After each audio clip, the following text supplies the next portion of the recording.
रानी की ब्याह की उम्र हो चली थी और उसका ब्याह खोजा जा रहा था।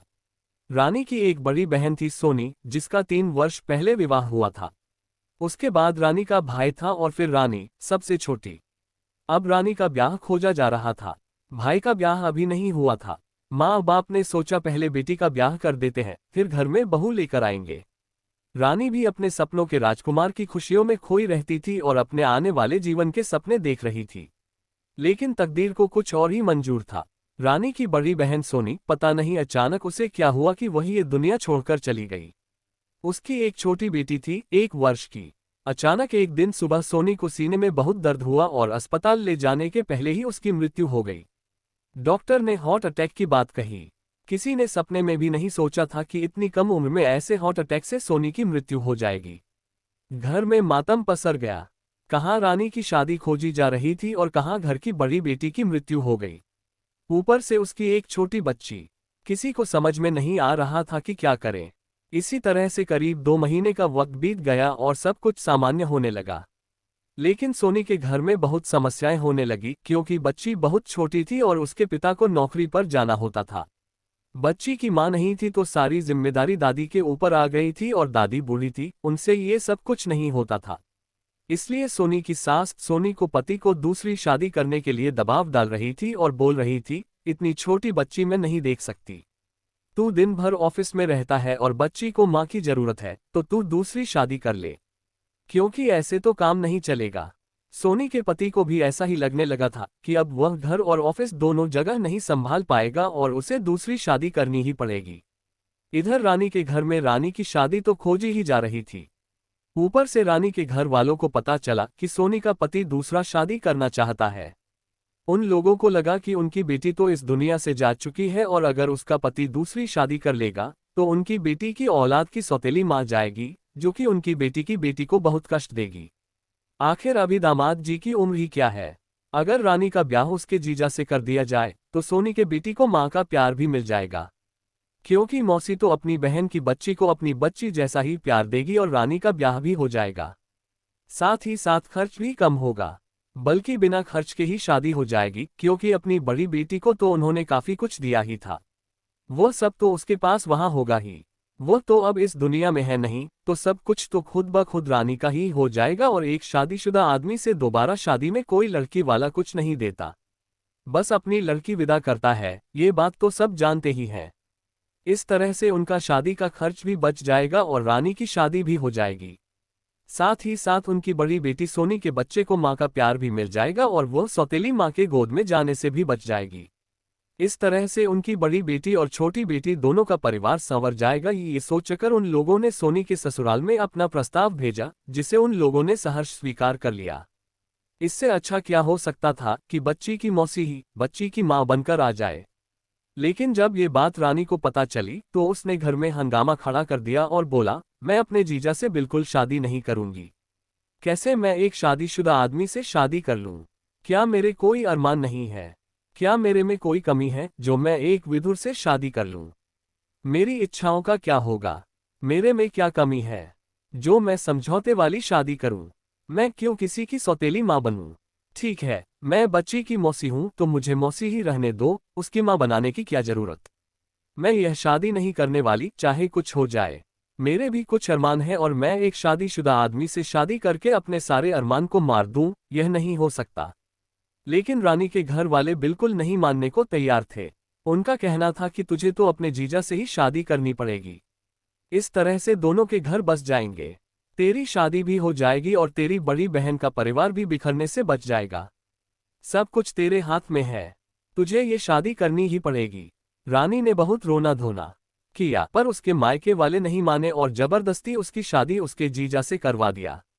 मायके वाले तो अपना स्वार्थ देख रहे थे कि उनकी बड़ी बेटी के बच्चे को माँ का प्यार भी मिल जाए और उनकी छोटी बेटी की शादी भी हो जाए, वह भी बिना किसी खर्च के।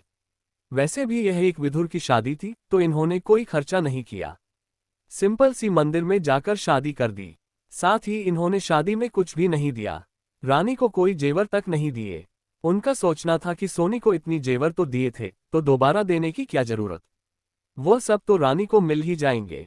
एक तरह से रानी का कोई हक उसके मायके वालों ने नहीं दिया।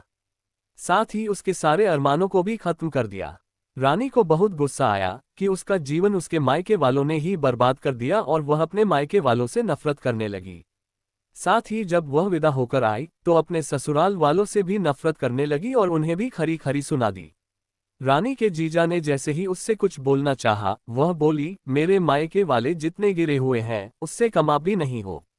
आप भी तो अपने स्वार्थ में अंधे हो गए और सोचा कि आपके बच्चे को अगर उसकी मौसी ही माँ बनकर मिल जाए तो आपकी शादी भी हो जाएगी, आपका परिवार में बस जाएगा और आपके बच्चे को माँ का प्यार भी मिल जाएगा और वह सौतेली माँ के चंगुल में जाने से बच जाएगी। लेकिन आपने एक बार भी यह नहीं सोचा कि मेरा क्या होगा, क्योंकि मैं तो एक कुंवारी लड़की थी, उम्र में भी आपसे काफी छोटी हूँ। लेकिन आपने सिर्फ अपना स्वार्थ देखा और मेरी जिंदगी बर्बाद कर दी अपने स्वार्थ में। आप कह सकते थे कि नहीं, मैं रानी से शादी नहीं करूंगा, लेकिन आप तो तुरंत ही मुझसे शादी करने को तैयार हो गए, क्योंकि आपको सिर्फ अपना स्वार्थ दिख रहा था। मैं जितनी नफरत अपने मायके वालों से करती हूँ उतनी ही नफरत आप लोगों से भी करती हूँ। मुझे किसी से कोई मतलब नहीं है, आप सब ने मेरी जिंदगी खराब कर दी और अब मैं जो करूंगी अपने आप को खुश रखने के लिए करूंगी और आप लोगों को खुश नहीं रहने दूंगी। रानी का जीजा, जो कि अब रानी का पति बन चुका था, ये सब सुनकर हैरान था। उसने सपने में भी नहीं सोचा था कि रानी से शादी करने का फैसला इतना गलत होगा, और रानी गलत भी क्या बोल रही थी, एक एक बात तो वह सही बोल रही थी। रानी का बोलना था, आप चाहते तो किसी ऐसी लड़की को ब्याह करके ला सकते थे जिसकी शादी में दिक्कत थी, या कोई विधवा या कोई छोड़ी हुई लड़की जिसे आपकी जरूरत थी। लेकिन आपने एक अच्छी खासी कुंवारी लड़की से शादी करके मेरी जिंदगी खराब कर दी, तो मैं आपकी जिंदगी क्यों संवारने दूं? आपने सोचा होगा कि मैं आपकी बेटी को माँ का प्यार दूंगी, और मेरे मायके वालों ने भी सोचा कि मैं उनकी नतनी को माँ का प्यार दूंगी। लेकिन ऐसा कभी नहीं होगा। अगर मुझे इसकी मौसी रहने दिया होता तो मैं जीवन भर इससे प्यार करती और जो बन सकता मैं इसके लिए करती। लेकिन अब मैं इसकी माँ बन चुकी हूँ, बल्कि जबरदस्ती बना दी गई हूँ, वह भी सौतेली माँ, तो अब मैं सौतेली माँ बनकर दिखाऊंगी। मुझे कोई मतलब नहीं कि यह मेरी बहन की बेटी है या जो भी है, मेरे लिए सिर्फ मेरी सौतेली बेटी है और मैं सौतेली बेटी को अपनी बेटी के जैसा प्यार कभी नहीं दे सकती। कहकर रानी अपने कमरे में चली गई और दरवाजा जोर से बंद कर लिया। रानी की सास और पति देखते रह गए। किसी के पास उसकी बातों का कोई जवाब नहीं था। अगले दिन रानी की माँ का फोन आया तो उसने अपनी माँ को भी खरी खरी सुना दी और बोला, तुम लोगों ने अपने पैसे बचाने के लिए मेरी जिंदगी खराब कर दी। अब देखो मैं क्या करती हूँ। और हाँ, मुझसे कोई संपर्क रखने की जरूरत नहीं। तुम सब मेरे लिए मर चुके हो और मैं तुम्हारे लिए। कहकर रानी ने फोन काट दिया। रानी अब इस नए परिवार में खुद को ढालने की कोशिश कर रही थी, पर वह अपनी बहन सोनी के बेटी का बिल्कुल भी ख्याल नहीं रखती और उससे दूरी बनाकर रखती। एक दो बार रानी के पति ने उससे बोला भी कि जो हो गया उसे भूल जाओ और बेटी को अपना लो, लेकिन रानी इसके लिए बिल्कुल तैयार नहीं थी। रानी ने साफ साफ बोल दिया कि दीदी की बेटी आरजू इस घर में नहीं रह सकती, इसे किसी हॉस्टल में डाल दो। अगर यह मेरे सामने रहेगी तो क्या पता मैं इसके साथ बहुत बुरा व्यवहार करूं। इससे अच्छा इसे किसी हॉस्टल में डाल दो, उसके बाद ही मैं अपना बच्चा पैदा करने की सोचूंगी। रानी के पति ने बोला, अभी तो ये बहुत छोटी है, 1-2 साल तो गुजरने दो। रानी ने बोला, ठीक है, लेकिन उससे ज्यादा मैं इसके साथ नहीं रह सकती। इसे किसी हॉस्टल में तो डालना ही पड़ेगा, नहीं तो मैं इस घर में नहीं रहने वाली। रानी ने पूरे घर में उत्पात मचा दिया इस बात को लेकर। धीरे धीरे समय बीत रहा था और आरजू की दादी ही उसका सब कुछ करती थी। रानी आरजू के लिए कुछ भी नहीं करती थी। जो सोचकर रानी की शादी इस घर में की गई थी वह तो बिल्कुल भी नहीं हो रहा था, और इसी तरह से आरजू 5 साल की हो गई और रानी की जिद के आगे रानी के पति को झुकना पड़ा। आरजू को हॉस्टल में डाल दिया गया और साल में एक बार ही आरजू कुछ दिनों के लिए घर आती थी। लेकिन फिर भी रानी उससे कुछ खास लगाव नहीं दिखाती थी, न ही कोई बातें करती थी। आरजू भी चुपचाप रहती थी। वह बहुत छोटी थी जब उसकी माँ गुजर गई और उसे कुछ भी पता नहीं था, न ही किसी ने उसे कुछ बताया था। लेकिन जब रानी उससे दूरी बनाकर रखती थी तो आरजू भी उसके बहुत करीब नहीं जाती थी, नहीं तो रानी उसे डांटने लगती थी। आरजू को कभी समझ में नहीं आता था कि उसकी क्या गलती है। उसकी माँ उसे अपने पास क्यों नहीं रखती और उसकी माँ का उससे कोई लगाव क्यों नहीं है। रानी को दुख होता था आरजू के साथ ऐसा करके, क्योंकि इसमें आरजू की कोई गलती नहीं थी, बल्कि उसके परिवार वालों और आरजू के पापा और दादी की गलती थी, जिसका खामियाजा आरजू भुगत रही थी। इसलिए रानी उसको हॉस्टल में रखती थी ताकि वह उसके साथ कोई दुर्व्यवहार न करे। आखिर वह उसकी बहन की बेटी थी।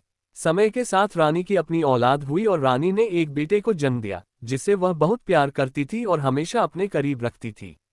आरजू की दादी यानी रानी की सास को ये बहुत खलता था कि उनकी बड़ी पोती आरजू हॉस्टल में रहती है और पोता अपनी माँ के पूरा प्यार पा रहा है।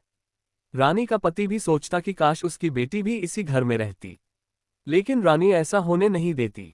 आज रानी के मायके वालों और ससुराल वालों दोनों को लग रहा था कि उन्होंने कितनी बड़ी गलती कर दी। एक बच्चा तो माँ का पूरा प्यार पा रहा है और एक बच्चा घर से दूर रहता है, परिवार से दूर रहता है, उसे परिवार का कोई सुख नहीं मिला। लेकिन रानी किसी भी कीमत पर आरजू को साथ रखने को तैयार नहीं होती और आरजू को कभी अपने करीब नहीं आने देती। इसी तरह से दिन बीत रहे थे और आरजू जवान हो गई और साथ ही साथ उसकी बहुत अच्छी नौकरी भी लग गई। वह एक इंजीनियर बन चुकी थी। क्योंकि वह शुरू से हॉस्टल में रही थी तो बहुत ही अनुशासन में पली बड़ी थी, इसलिए पढ़ने में शुरू से बहुत तेज थी और उसने 12वीं करते ही इंजीनियरिंग की प्रवेश परीक्षा निकाल ली थी और अब वह इंजीनियर बनकर नौकरी कर रही थी। अब घर में आरजू की शादी की बात चलने लगी और देखभाल कर आरजू की एक अच्छे घर में शादी तय कर दी गई। अगले महीने आरजू की शादी थी। रानी को अब बहुत बेचैनी हो रही थी कि कितनी जल्दी वक्त बीत गया और आरजू की शादी भी होने को आई।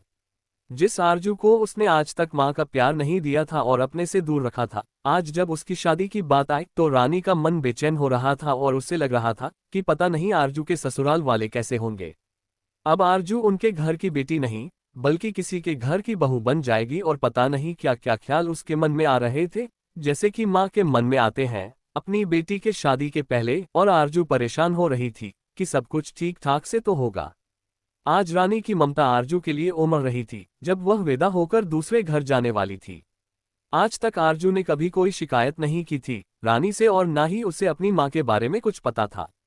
बस आरजू को लगता था उसकी गलती क्या है जो उसकी माँ उससे इतना कटी कटी रहती है और कभी अपने करीब नहीं रखा। रानी को भी अब आरजू की बहुत चिंता हो रही थी क्योंकि अब तक भले आरजू उससे दूर रहती थी पर उसके बारे में सारी खोज खबर रानी को रहती थी और वह उसका पूरा ख्याल भी रखती थी। उसे कभी किसी चीज की कोई कमी नहीं होने दी थी, भले ही वह हॉस्टल में रहती थी। रानी अब कुछ वक्त आरजू के साथ बिताना चाहती थी क्योंकि वक्त के साथ धीरे धीरे रानी का गुस्सा भी ठंडा हो चुका था और जिस बात में आरजू की कोई गलती ही नहीं थी उस बात की सजा वह आरजू को कब तक देती। शादी के एक सप्ताह पहले आरजू घर आ गई। रानी ने आरजू पर बहुत प्यार जताया। पहली बार आरजू को माँ का प्यार मिल रहा था। हिम्मत करके आरजू ने रानी से पूछा, मम्मी एक बात बताओ, तुम जैसा भाई को प्यार करती हो वैसा मुझे नहीं करती। पूरी जिंदगी मुझे अपने से दूर रखा। मैंने कभी कुछ नहीं पूछा लेकिन अभी तुम्हारा प्यार देखकर मैं हिम्मत कर रही हूँ पूछने की कि यह सब तुमने क्यों किया। रानी ने कुछ नहीं बोला, चुपचाप उठकर वहां से चली गई क्योंकि वह आरजू को कुछ बताना नहीं चाहती थी। पता नहीं वह समझ पाती या नहीं समझ पाती और अब जब रिश्ते करीब हो रहे थे तो फिर से उन्हें दूर क्यों करना। आरजू ने दोबारा कुछ नहीं पूछा। आरजू की शादी हो गई और कुछ घंटे बाद आरजू की विदाई होने वाली थी। रानी आरजू के कमरे में गई और कमरा अंदर से बंद कर लिया और बोली, आज मैं तुम्हें कुछ बताना चाहती हूँ। मैंने आज तक तुम्हें नहीं बताया, ना ही किसी और ने बताया, लेकिन तुम्हारा हक है ये जानना, इसलिए आज मैं तुम्हें सारी बात बताऊंगी और तुम्हें ये भी पता चलेगा कि मैंने तुमसे ये दूरी क्यों बना रखी थी। फिर तुम मेरे बारे में जो सोचना चाहो सोच सकती हो, क्योंकि इन सब में तुम्हारी कोई गलती नहीं थी और ना ही मेरी कोई गलती थी। सब भाग्य का लिखा था। और रानी ने अपने जीवन की सारी कहानी आरजू को बता दी। सुनकर आरजू को यकीन नहीं हुआ कि रानी उसकी माँ नहीं बल्कि मौसी है। रानी ने सोनी की फोटो भी आरजू को दिखाई और बोली, ये तुम्हारी माँ है और मेरी बड़ी बहन। सोनी की फोटो देखकर आरजू को यकीन नहीं हुआ कि उसकी माँ अब इस दुनिया में नहीं है और रानी उसकी माँ नहीं है बल्कि सौतेली माँ है। रानी ने यह भी बताया कि इसी गुस्से की वजह से उसने आरजू को जिंदगी भर अपने से दूर रखा ताकि वह उसके साथ कहीं सौतेला व्यवहार न करने लगे।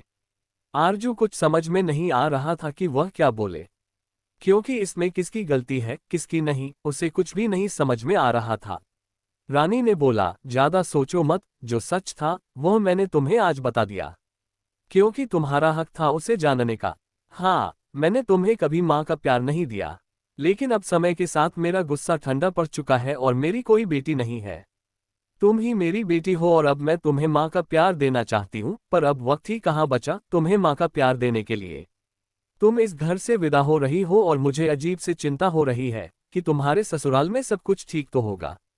आरजू रानी के गले लगाकर रोने लगी और बोली, आपने मुझे कभी माँ का प्यार नहीं दिया, लेकिन कभी सौतेली माँ जैसा व्यवहार भी तो नहीं किया।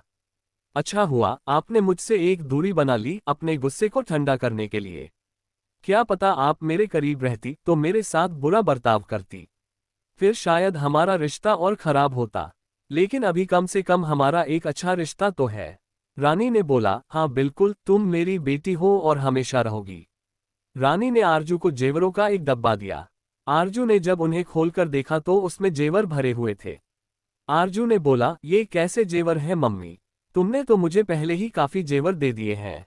रानी ने बोला, हाँ मैंने तुम्हें पहले ही बहुत जेवर दिए हैं, पर वह जेवर तो एक बेटी का हक है जो उसे शादी में दिए जाते हैं, जो मैंने और तुम्हारे पापा ने मिलकर तुम्हारे लिए खरीदे। और यह जेवर जो इस डब्बे में है, ये तुम्हारी मम्मी यानी कि मेरी सोनी दीदी के जेवर है, जो कि मेरी शादी तुम्हारे पापा से होने के बाद मेरे माँ बाप और तुम्हारे पापा के अनुसार मेरे हो गए थे, क्योंकि मैं तुम्हारे पापा की पत्नी और इस घर की बहू बन चुकी थी। यही सोचकर और अपने पैसे बचाने के लिए तो मेरे मम्मी पापा ने मुझे शादी में कोई जेवर नहीं दिए। उन्हें लगा कि बड़ी बेटी को तो शादी में जेवर दिए ही थे और अब वह तो रही नहीं और उसकी जगह हमारी छोटी बेटी ले रही है, तो फिर हम उसे दोबारा जेवर क्यों दें?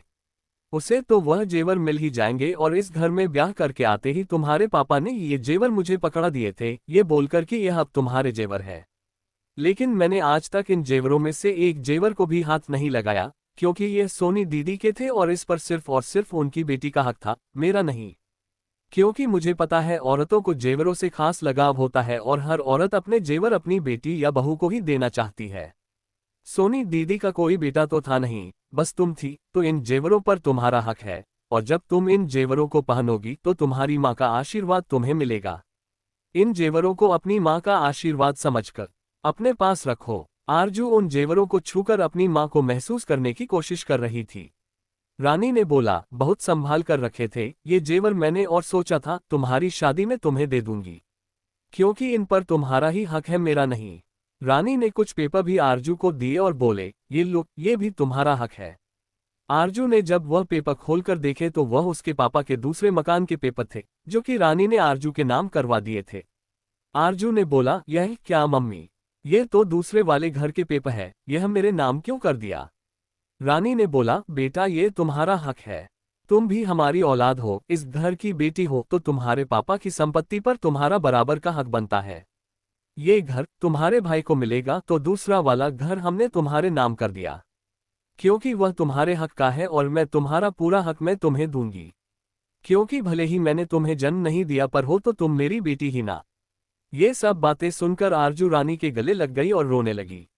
रानी ने भी आरजू को गले लगाते हुए बोला, वह घर अब तुम्हारा है, तुम जैसे चाहो उसे इस्तेमाल करो, लेकिन हाँ, मायका तुम्हारा यही रहेगा जहां तुम्हारी माँ रहेगी और तुम्हारा भाई रहेगा। मायके के लिए तुम मेरे पास ही आओगी, मैं जहां भी रहूं। आरजू को आज अपनी विदाई के वक्त सही मायनों में अपनी माँ और अपना मायका मिल गया था। आरजू को आज अपनी माँ का पूरा प्यार मिल रहा था, लेकिन ये बस कुछ पलों का साथ था, क्योंकि उसकी विदाई का वक्त आ चुका था।